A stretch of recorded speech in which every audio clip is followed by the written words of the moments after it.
Hello friends, आप लोगों का स्वागत है हमारे YouTube channel sky study point में। तो आइए बिना देर करते हुए शुरू करते। आज का हमारा टॉपिक है विटामिन्स। तो हम आज विटामिन्स के बारे में पढ़ेंगे और विटामिन्स के हमारे लिए आवश्यक क्यों हैं ये भी हम पढ़ेंगे। तो आज हम विटामिन्स के बारे में पढ़ेंगे और विटामिन्स हमारे लिए क्यों आवश्यक हैं इसके बारे में पढ़ेंगे। तो हम विटामिन्स की बात करें तो देखिए, विटामिन दो शब्दों से मिलकर बना है, विटा प्लस आमीन। ठीक, अंग्रेजी में विटा का अर्थ होता है लाइफ, यानी जीवन। क्या कहेंगे? जीवन। आमीन मतलब आवश्यक। तो जीवन के लिए आवश्यक पदार्थ ही विटामिन है। जीवन के लिए आवश्यक पदार्थ ही विटामिन है। दूसरी भाषा में कह सकते हैं ये प्रतिरक्षी होते हैं। क्या होते हैं? प्रतिरक्षी होते हैं। हमारे शरीर को रोगों से बचाने का कार्य करते हैं, प्रतिरक्षा का कार्य करते हैं। तो हम लोग इसे क्या कह सकते हैं? तो देखिए, मैंने बताया कि ये प्रतिरक्षी होते हैं। प्रतिरक्षी मतलब डिफेंस का काम करते हैं, रक्षा का काम करते हैं। तो totally defence mechanism of our body is dependent on vitamin system. तो हम कह सकते हैं कि पूर्ण रूप से जो विटामिन सिस्टम पर हमारे शरीर का डिफेंस निर्भर करता है। अगर विटामिन नहीं होगा तो तमाम प्रकार की बीमारियां हो जाएंगी। तो ये आपको बात क्लियर हो गई होगी। तो विटामिन क्यों आवश्यक है? विटामिन इसलिए आवश्यक है क्योंकि ये हमें रोगों से बचाते हैं। ठीक, ये बात क्लियर हो। आइए हम पढ़ते हैं विटामिन ए के बारे में। सबसे पहले तो ध्यान दीजिएगा, विटामिन ए। देखिए, विटामिन ए की बात अगर करें हम तो विटामिन जो है इसकी कमी से सबसे ज्यादा जो है रतौंधी रोग हो जाता है। कौन सा रोग होता है? कमी से होने वाला रोग क्या है? रतौंधी। रतौंधी। ठीक ठीक, रतौंधी एक बीमारी है जिसमें व्यक्ति को रात के समय या हल्के अंधेरे में दिखाई नहीं देता है। इसको कहते हैं रतौंधी। इससे फर्क क्या होता है? व्यक्ति की रेटिना प्रभावित होती है। इसीलिए इस विटामिन को वैज्ञानिकों ने क्या नाम दे दिया? रेटिनॉल। क्या नाम दे दिया? रेटिनॉल। तो विटामिन ए का वैज्ञानिक नाम क्या है? रेटिनॉल। ये बात भी क्लियर हो गई। अच्छा, इसको दूर करने के लिए हम क्या क्या उपयोग करेंगे? तो जो पके हुए फल होते हैं, जैसे पीले फल हो गए, पके हुए ज्यादातर फल पीले होते हैं, जैसे पपीता है, आम है, इस चीजों के उपयोग से हम लोग जो है विटामिन ए को दूर कर सकते हैं। तो ये बात आपको क्लियर हो गई होगी। ठीक, तो मैंने विटामिन ए में क्या क्या बता दिया। विटामिन ए का जो वैज्ञानिक नाम रेटिनॉल है, रोग इससे रतौंधी होता है और इसको दूर करने के लिए पके हुए फल, यानी स्रोत अगर इसकी बात करें तो इसके स्रोत में हमने क्या बताया? पके हुए फल। पके हुए फल। ठीक, ये विटामिन ए की बात हो गई। आइए हम अगले विटामिन की ओर बढ़ते हैं जिसका नाम है vitamin B.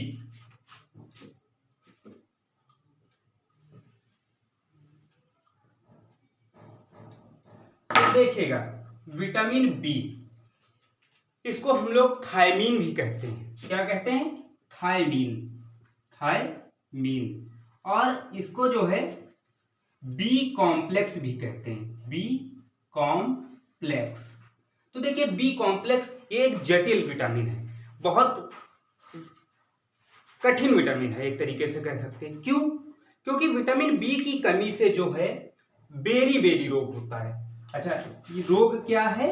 Berry berry. Berry berry. ध्यान दीजिएगा, जब विटामिन बी की कमी से होगी तो बेरी बेरी। बेरी बेरी क्या है? एक त्वचा संबंधी रोग है। त्वचा संबंधी रोग कैसा हुआ?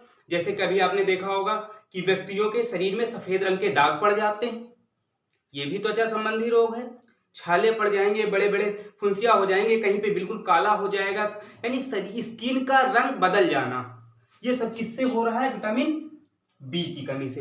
तो इसको दूर करने के लिए इसके हम स्रोत के बारे में पढ़ेंगे। तो इसका स्रोत जो है वो चावल की माड़। क्या है? चावल की माड़। ये आपको समझ में आया। लेकिन ध्यान रखिएगा, हमारे पास जो गोल्डन राइस होता है उसमें विटामिन ए होता है, ना कि विटामिन बी। ये जरूर ध्यान रखिएगा, क्योंकि पेपर में कंफ्यूजन के लिए दे देता है विटामिन ए निम्नलिखित में से है। आप वहां पर देखेंगे दूसरे ऑप्शन दे रखे हैं और कहीं पर दूसरे ऑप्शन दे रखे हैं, तो ध्यान रखिएगा।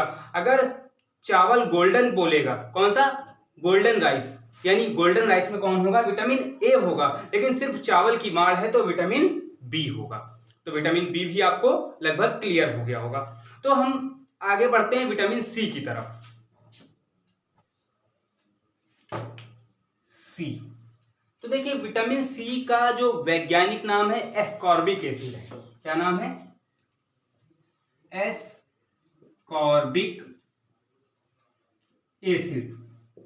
ठीक, हिंदी वाले इसको एस्कॉर्बिक अम्ल भी कह सकते हैं। क्या मैंने बताया? Ascorbic acid. अच्छा, इसकी कमी से रोग कौन सा होगा?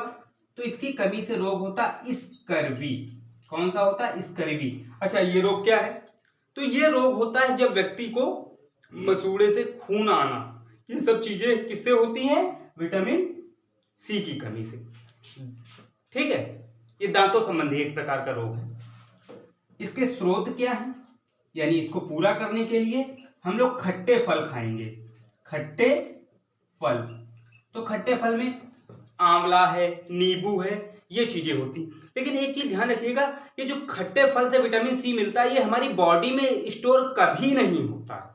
क्यों? क्योंकि विटामिन सी हमारे पेट में रहता है, लेकिन जैसे हम वॉशरूम गए तो विटामिन सी बाय यूरिन के माध्यम से बाहर निकल जाएगा।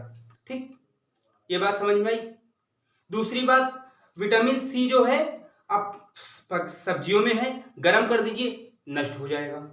सब्जियां छील देंगे ज्यादा तो नष्ट हो जाएगा। तो यानी विटामिन सी स्टोर नहीं होता है, बहुत जल्दी नष्ट हो जाता है। ठीक, और विटामिन सी की अगर बात करें तो अगर व्यक्ति को चोट लगी है तो विटामिन सी उसको घाव को भरने में भी सहायक है। तो घाव भरने के लिए कौन सा सहायक है? Vitamin C. ठीक, घाव भरने में सहायक है।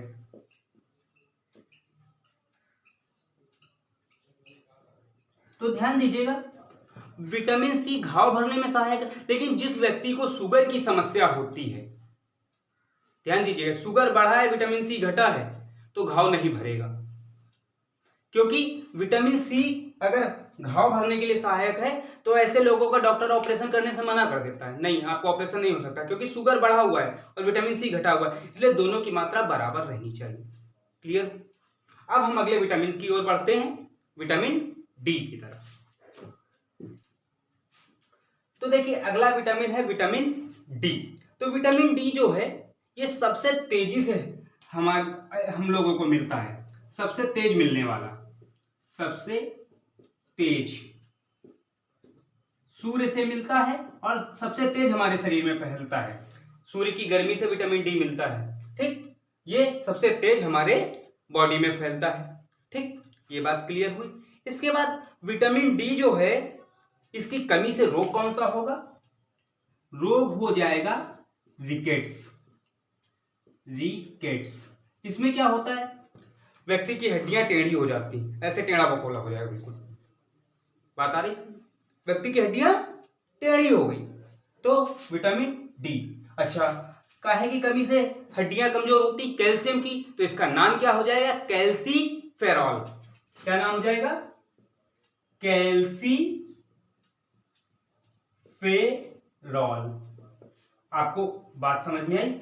विटामिन डी की कमी से कौन सा हुआ? कैल्सीफेरॉल। रोग कौन सा हुआ? रिकेट्स। ठीक, अब इसको दूर करने के लिए इसके स्रोत, एक तो देखिए सूर्य से मिल रही है। अब जो व्यक्ति जैसे ज्यादा नहीं सूर्य में रहता है तो उसके लिए जो है मछली, देखिएगा मछली खाएगा काट के तो विटामिन डी मिलेगा। लेकिन अगर मछली का वो लीवर खाएगा, मछली का लीवर यानी यकृत, तो क्या मिलेगा उसको? विटामिन ए मिल जाएगा। क्या मिलेगा? Vitamin A. पेपर में बहुत बार कंफ्यूज किया है कि मछली में विटामिन डी होता है तो उसके लीवर में कौन सा विटामिन होगा? तो विटामिन ए होता है। विटामिन डी भी आपको लगभग क्लियर हो गया होगा। आइए हम अगले विटामिन की ओर बढ़ते हैं जिसका नाम है विटामिन ई। देखिएगा विटामिन ई, ये विटामिन ई जो है हमारे जीवन का सबसे आवश्यक विटामिन है। क्यों? क्योंकि देखिए विटामिन ई की कमी से ही जो है प्रजनन की क्षमता प्रभावित होती है। ठीक, तो पहली बात, इसका नाम क्या दिया गया? टेकोफेरॉल। क्या नाम है इसका? वैज्ञानिक नाम टेकोफेरॉल। रोग होगा इससे प्रजनन क्षमता प्रभावित, प्रजनन क्षमता प्रभावित हो जाएगी। यानी कहने का मतलब व्यक्ति संतान उत्पन्न नहीं कर पाएगा। तो ये देखिए, अगर महिला में है तो उसको बांझ कहेंगे। बांझ रोग महिलाओं में विटामिन ई की कमी से होता है। पुरुषों में है तो उसे नपुंसक कहेंगे। ठीक, तो विटामिन ई की कमी से बांझ रोग और नपुंसक रोग होते हैं। ये संतान उत्पत्ति के लिए जो है बाधित करता है। तो इसके स्रोत क्या है विटामिन ई खाने? तो देखिए इसके स्रोत क्या है। इसके स्रोत है अंकुरित चीजें। जो अंकुरित चीजें होती हैं उनमें विटामिन ई पाया जाता है। ठीक, अंकुरित चीजें जैसे चना हो गया, अंकुरित दालें हो गई, इनमें सब में विटामिन ई होता है। लेकिन एक बात ध्यान रखिएगा, हमारे पास आज के भाग दौड़ भरी जिंदगी में इतना खाने का समय नहीं है कि हम विटामिन को ई को प्राप्त करने के लिए पहले चीजों को फुलाएं, भिगोएं। तो ये भगवान ने सोचा कि व्यक्ति बहुत बिजी रहेगा, इसलिए उन्होंने इस विटामिन को स्वतः उत्पन्न कर दिया। तो ये स्वतः उत्पन्न होने वाला विटामिन है। कैसे है? स्वतः बॉडी में बन जाता है, स्वतः निर्माण हो जाएगा। इसका निर्माण अपने आप हो जाता है बॉडी में। ये भी बात क्लियर हो गई? ये भी बात क्लियर हो गई। अगले विटामिन की ओर बढ़ते हैं जिसका नाम है विटामिन के।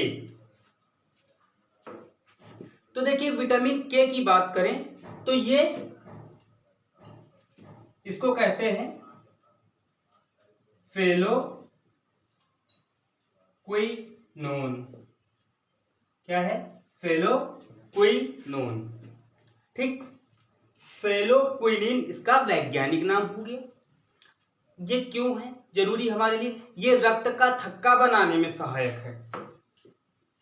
रक्त का थक्का, देखिए रक्त का थक्का बनना जरूरी है। नहीं होता क्या, व्यक्ति को मान लो चोट लग गई तो खून बहता रहेगा, थक्का नहीं बनेगा, तो ज्यादा खून बहने से उसकी मृत्यु हो जाएगी। तो ये थक्का बनाने के लिए सहायक है, हमारे शरीर के लिए ये भी आवश्यक है। दूसरी बात, विटामिन के की अधिकता के कारण ज्यादातर ब्रेन हैमेज की समस्या होती है। ब्रेन में क्या होता है? वेन्स, पतली पतली नसें होती हैं, खून जम जाने की वजह से क्या होता है, वो नसें फट जाती हैं। इसको ब्रेन हैमेज कहते हैं। ब्रेन हैमेज कोई बहुत बड़ी चीज नहीं है, यही नसों में खून का जम जाना ब्रेन हैमेज कहलाता है। ठीक, तो उम्मीद करते हैं आप लोगों को जो है विटामिन समझ में आ गया होगा। इसका मैं फर्स्ट पार्ट तो मैंने आज आपको पढ़ा दिया, सेकंड पार्ट कल लेके आऊंगा जिसमें आपको वसा में घुलनशील और जल में घुलनशील, इसके बाद जो विटामिन बी के कॉम्प्लेक्स विटामिन और भी होते हैं B1, B2, B12, इनके बारे में भी पढ़ाऊंगा। तो अगर आप हमारे चैनल पर अभी नए हैं तो हमारे चैनल को तुरंत सब्सक्राइब कर दीजिए। अगर आपने सब्सक्राइब कर रखा है तो हमारे वीडियो को लाइक और शेयर कर दीजिए। Thank you.